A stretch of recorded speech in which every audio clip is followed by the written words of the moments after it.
Hey guys, Michael with the Exo here. Super excited today. Got the parts for the motor for the Acura Integra, so we're going to be trying to get everything put back together. Of course, we'll videotape it for you so that way you can check it out and see all the fun. Make sure that you comment below, and hopefully we'll have this thing back on the road in a day or two, making some good power. Got our parts spread out. As you can see, we kind of went heavy on the Brian Crower, which is not a bad thing. Got our Cometic head gasket, ARP head studs, solid motor mounts by Hasport. So got the head back from the machine shop with the valves and springs and everything installed. We did not do a port or polish, so that is going to be basically stock other than the hardware itself. So to begin with, we're going to put our head studs in, and then that way we can mark our holes for the Cometic gasket as we did the DevCon, and then we'll be able to drill out those holes in order to let the coolant passages go through. We have our gasket marked out onto the DevCon with Sharpie, and now we are drilling our holes for the coolant passage. So Connor and Ian are etching all the little high spots in the DevCon so that way we can get 100% gasket seatage. I don't know if that's a word, but that's what we're going for. ARP studs in. Forgot that there was two tall ones that we put in the middle, and we forgot to put those there, so we had to take them back out. It was a 4.5 millimeter for the hex key, and we just got those down in there just snug. They stayed hand tight, and we did use the assembly lube. So now we are putting the pistons and rods together as they try to take off the ARP bolts. So we got our assembly lube on the main bearings, and we have set the crank back down in there. Now Connor is getting the plastic gauge ready so that way we can then torque and crush it and then find out what our clearance is. Got our plastic gauge inside there, and Ian is torquing it down to spec, and then that way we'll measure our clearance and make sure we are good to go, or if we need to get different size bearings. That we got our measurement.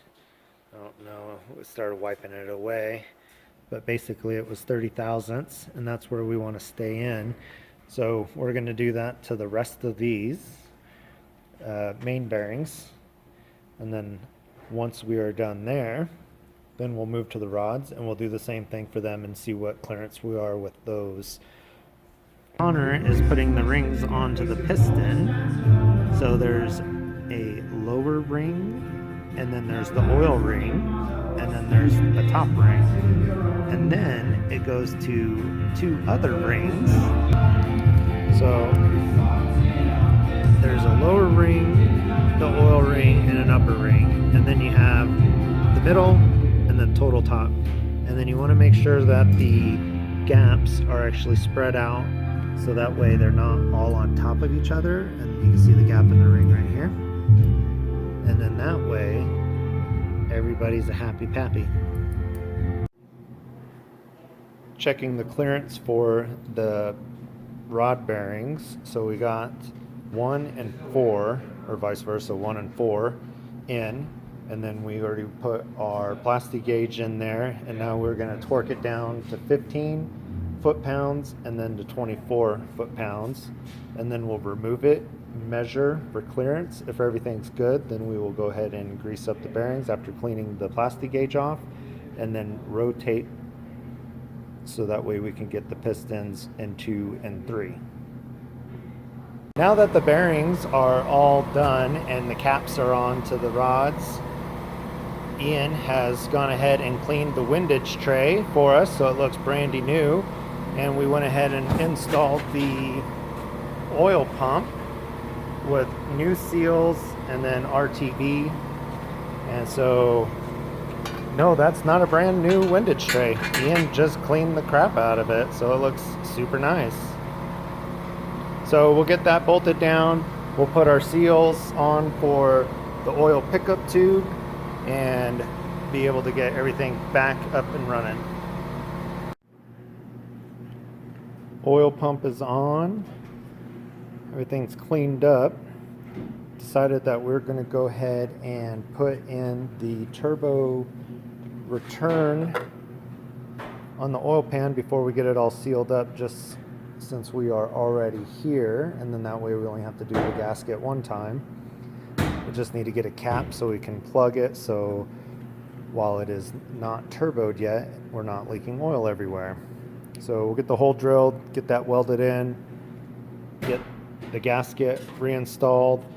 Then we got to figure out the way to get our rear main back on there. I think we might be able to make it fit. It might be a little tricky, but we'll get it figured out. Got the old main seal out, rear main. So this is the rear, front, oil pump.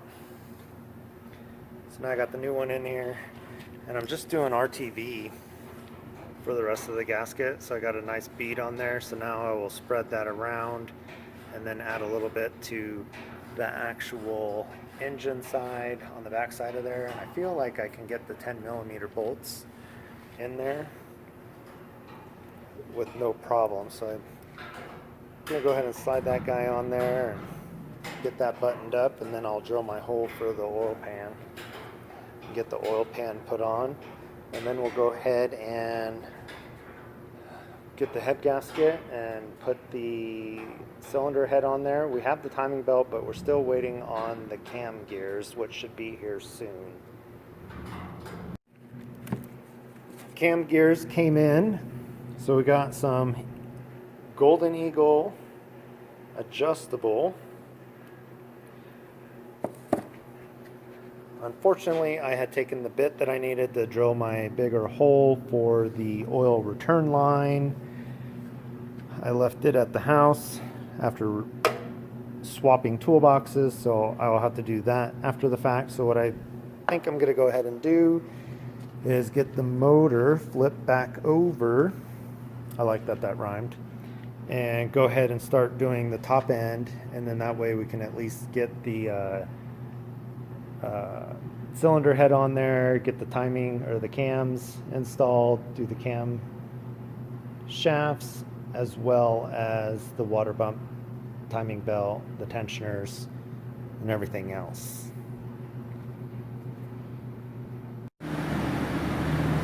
So the battery died in the GoPro because I failed to charge it last night after leaving.